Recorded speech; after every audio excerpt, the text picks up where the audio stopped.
The next feature we're going to look at is the track settings dialog.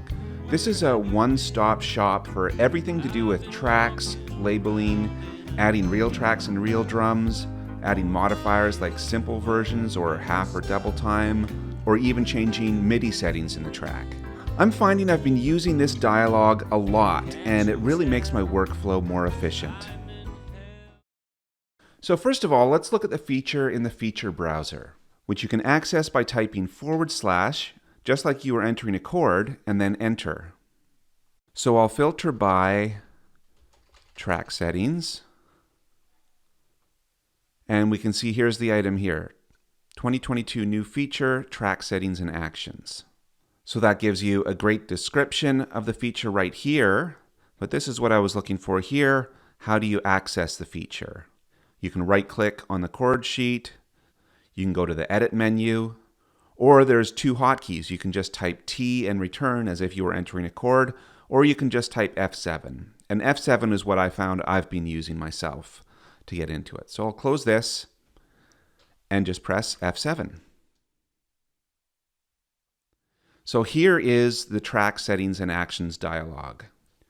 So first of all, in this upper area are all of the tracks.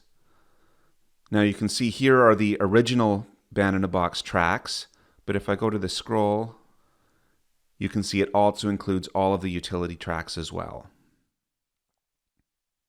Now I'll just go through some of the different areas of this dialog.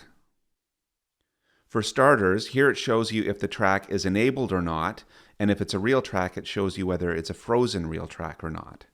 If it's frozen, that means the performance won't be regenerated when you press play or even generate and play. If the track was an audio track, these settings here would be applicable, audio base tempo and audio transpose. And this one actually does have some audio tracks on it, so let me go down to those just so you can see.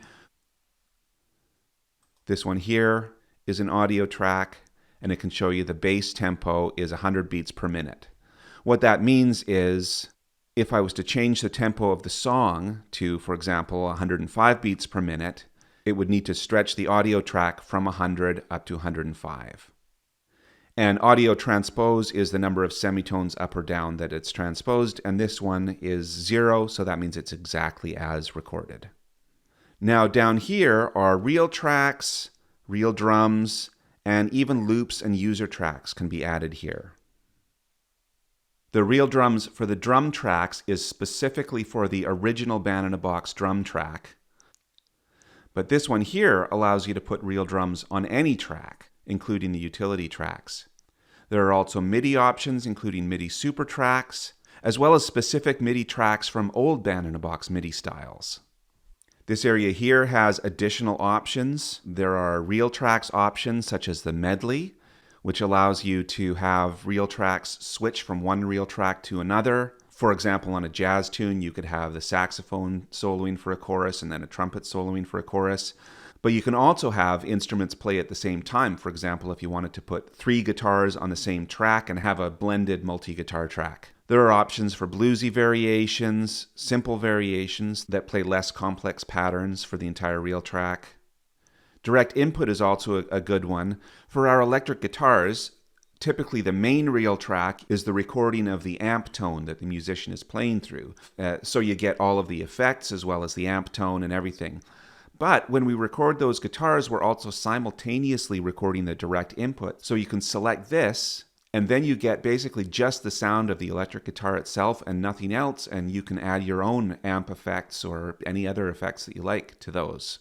Basses are also included in this, and even actually some of our new harmonicas. We recorded some gritty blues and rock harmonica, and typically that style of playing is done through a mic, and then the mic is put through an amp, and you actually have distortion added that way. So that's what the main real track is for those harmonicas, but again, we also have the direct input, so you can hear it without the distortion.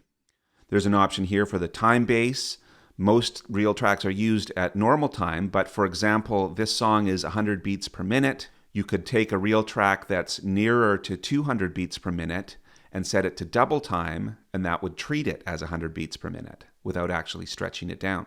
There are options for changing various MIDI settings, And you can even change the main mixer settings such as volume, reverb, panning, and tone. You can start and stop playback right from this dialog, and then you actually could mix here as well while listening to it.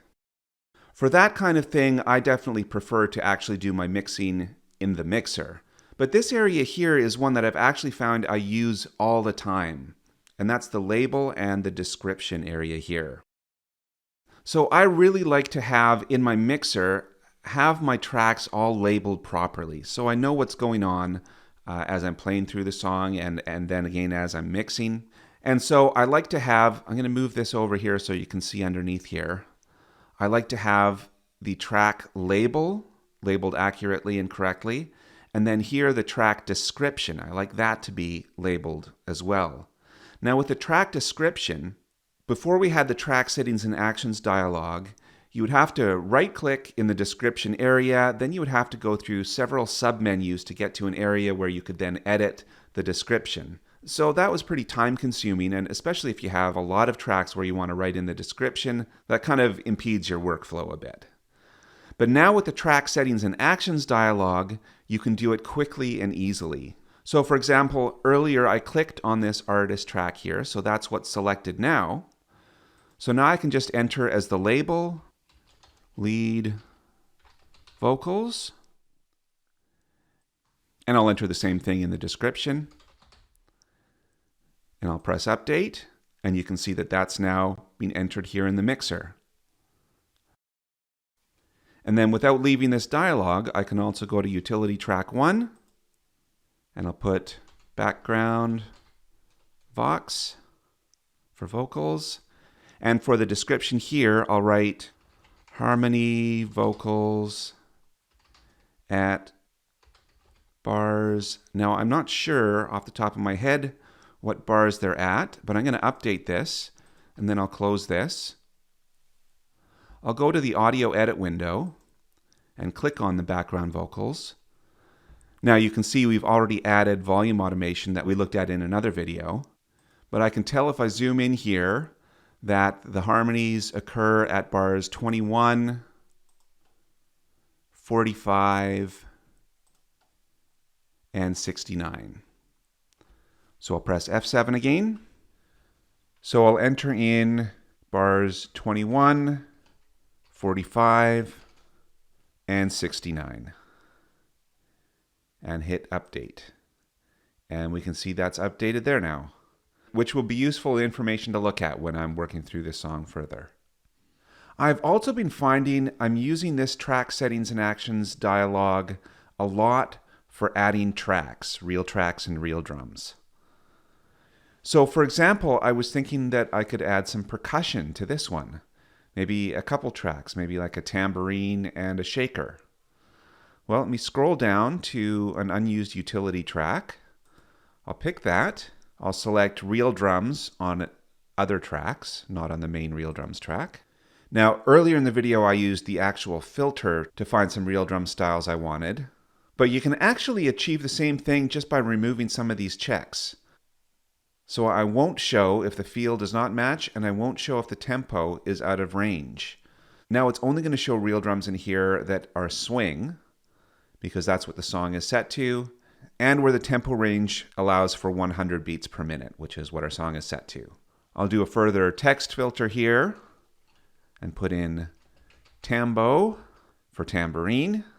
And let me just try this one out. Sounds good to me. I'll add that. And that has now been added on utility track 2. And on utility track 3, I'll do the same thing. But this time I'll type shaker, and I'll try out this one. Sounds good to me. So I'll select OK, and there we have it. So now, without even leaving the track settings and actions dialog, I can start playback and even do a little bit of mixing right from within this dialog. I'll press play.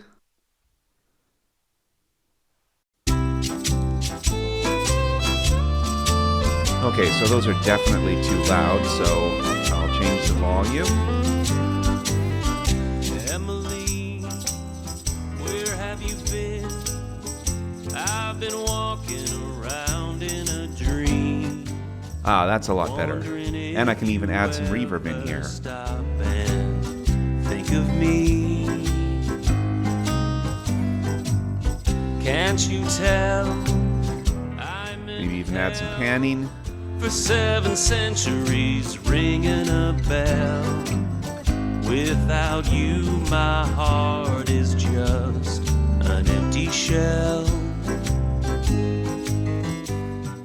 So you can see how the track settings and actions dialog here can really help streamline your workflow.